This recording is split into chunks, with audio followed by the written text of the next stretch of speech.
Welkom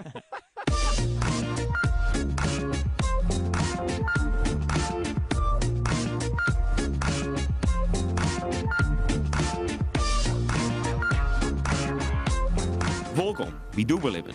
In Doebelibben volgen we studenten met een oorlibben naast de studie. Joerd ben we bij Samira.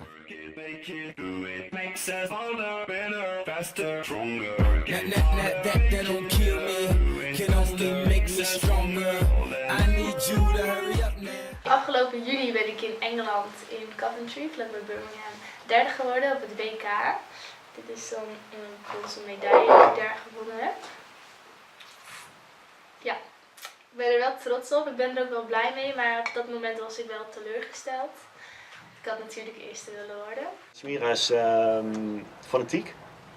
Ze is meestal vrolijk, echt lekker aanwezig, leuk. Ja, echt leuk, spontaan. Nou, de eerste wedstrijd ben ik niet eens mee geweest. Ik dacht, het is gewoon Samira die wil weer wat doen. Maar ja, later, ik ga altijd heel fanatiek mee. Ik rij overal met ze heen. Dus, Ik heb eigenlijk heel veel verschillende sporten gedaan. Zo deed ik eerst majorette, volleybal, tennis. En uiteindelijk ben ik toch voor een individuele sport gegaan. In de eerste wedstrijd heb ik gelijk gewonnen en toen ben ik eigenlijk opgebleven. Ik train 's ochtends een uurtje voordat ik naar school ga en na school doe ik in Groningen training ook. Daar train ik dan 2 uur. Dus per dag 3 tot 4 uur. En dat doe ik dan 5 keer per week. In Brussel heb ik stage gelopen voor 4 maanden. Bij het Europese parlement zat ik daar. Het was een hele leuke ervaring, maar wel heel erg wennen. Het is heel anders dan vanuit huis hier in Drachten, dat ik ineens in een grote stad in Brussel gegooid ben. En ook nog bij zo'n grote organisatie als het Europees Parlement. Dus dat was echt een hele leuke ervaring, maar ik ben ook wel weer blij dat het nu voorbij is. de stage daar in Brussel, daar moest ik wel heel erg aan wennen, ja, dat ze dus echt niet thuis is. Je bent gewend altijd met z'n allen te zijn en als het er niet is, dan mis je het toch. Samira is lekker fanatiek. Dus je moet het tegen kunnen, maar je krijgt er gewoon echt heel veel voor terug. Het is wel veel plannen. Ik vind het daardoor best knap dat ze gewoon zo vaak op school nog is, want ze is bij de belangrijkste lessen is ze er altijd wel.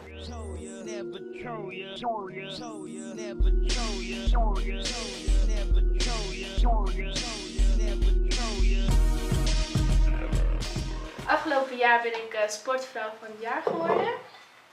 Dat is een prijs die ik daarbij gewonnen heb.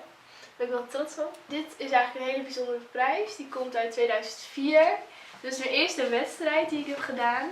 En daar ben ik gelijk tweede geworden. En sindsdien heb ik eigenlijk alle wedstrijden meegedaan.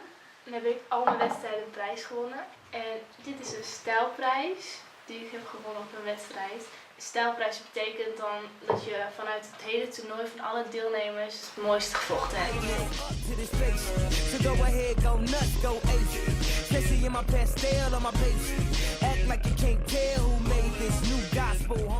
We doen vaak wedstrijden, dus als ik in Nederland meedoe, dan doet de rest van de familie ook mee. Zo is het zo dat ik mijn zusjes ook altijd coach. Samira is gewoon echt fanatiek. En dat merk je in alles wat ze doet. En ze ook met samenwerken. Dus ze verwacht gewoon het beste van je. En ze verwacht ook dat je daar eigenlijk wel aan voldoet. En zo niet, je mag alles tegen zeggen, maar ja, haar beste kwaliteit, zeg maar, dat verwacht ze ook echt van is dat je eerlijk bent. En zo niet, ja, dan kun je wel even een weerwoordje verwachten. Toch? Ja, klopt. Inderdaad. Ja, ik doe af en toe modellenopdrachten. Vooral in bruidsmode doe ik dat. En dat is heel iets anders dan vechten. Maar dat kan ik ook nog steeds combineren, dus dat gaat helemaal goed. Ik heb heel weinig blauwe plekken eigenlijk door taekwondo. Maar het is wel een keer voorgekomen dat ik een blauw oog had en dat ik de dag daarna een modeshow had. Dan moest je gewoon 4 uur in de make-up in plaats van 2 uur. Dan hebben ze het gewoon weggewerkt, dus er is altijd een oplossing voor.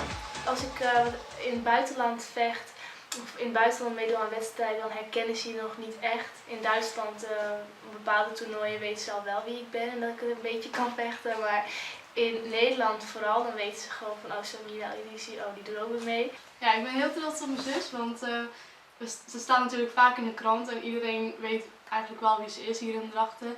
En als je dan complimenten hoort over je zus, over de sport en natuurlijk ook wel eens over mij, dan voel je je toch wel heel leuk en trots op mijn zus natuurlijk. En dat ze derde werd in Engeland op het WK, dat vond ik wel heel erg stoer. Ik ben ook trots op mijn zusjes.